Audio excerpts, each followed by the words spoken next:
Waktu gue kecil, gue punya kebiasaan gampang banget pingsan. Kena panas dikit, pingsan. Minum sembarangan, pingsan. Lihat cegan lewat, pingsan. Tapi sering juga gue pingsan di tempat-tempat yang emang kata orang angker gitu.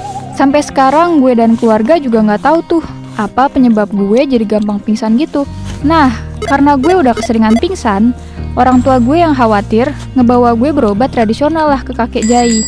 Kebetulan itu kakek gue sendiri. Rumah gue sama rumah kakek Jai ini cuma beda kota aja. Kakek ini kerja sebagai penebang pohon tua untuk buka lahan baru yang nantinya akan ditanami pohon kelapa. Makanya beliau lebih suka tinggal di pedalaman. Dengar-dengar, orang tua zaman dulu emang masih percaya sama penjaga, atau sering kita sebut pegangan. Katanya sih buat jagain mereka yang kerjanya di hutan, atau jagain di rumah dari orang jahat, dan makhluk halus yang gak suka tempatnya diganggu atau dibersihin sama kakek. Kalau kata Abah, penjaga kakek ini kayak orang bunian, yang pendek, berkepala botak, dan punya kulit meleleh. Jadi kalau dia jalan, kulit yang bergelayutannya itu ikut bergerak. Konon, katanya kakek bisa mengobati secara tradisional itu karena campur tangannya juga.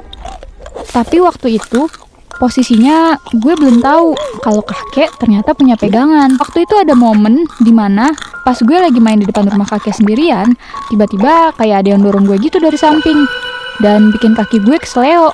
Gue pun tersungkur dan pingsan. Gue juga heran kenapa gitu doang gue bisa pingsan. Pokoknya bangun-bangun waktu itu udah maghrib. Kata Abah, waktu gue pingsan, kakek ngasih gue air yang udah didoain. Dan diusapin lah air itu ke seluruh badan gue sama mak gue. Semenjak itu, beberapa bulan gue tinggal di rumah kakek, gue udah gak pernah pingsan lagi. Nah, buat mastiin keadaan gue baik-baik aja, kakek nyaranin orang tua gue buat tinggal bareng beliau untuk sementara waktu. Takutnya, kalau jauh dari kakek Jai, gue kumat lagi. Ya, singkat cerita, akhirnya gue menetap di rumah kakek Jai untuk beberapa lama. Sampai sekalian lah, gue pindah sekolah juga di sana. Awal gue di sana, semua baik-baik aja. Tapi setelah beberapa minggu kita tinggal di sana, mulai tuh banyak kejadian-kejadian aneh yang gue rasain. Apalagi setiap malam Jumat. Dulu, gue sama Abah punya kebiasaan buat ngaji bareng di kamar setiap malam Jumat. Nah, setiap gue sama Abah ngaji, kakek ke dapur dan kayak ngegerutu gitu, marah-marah sendiri, nggak tahu kenapa. Semenjak hari itu, semuanya berubah 180 derajat. Pintu kamar kakek selalu dikunci. Kakek mulai jauhin gue dengan banyak alasan. Kalau gue ajak ngobrol, responnya juga udah beda.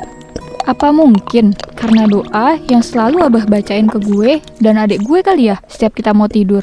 Suatu hari, gue sama paman gue yang waktu itu seumuran sama gue, nekat nih ceritanya, pengen masuk ke kamar kakek.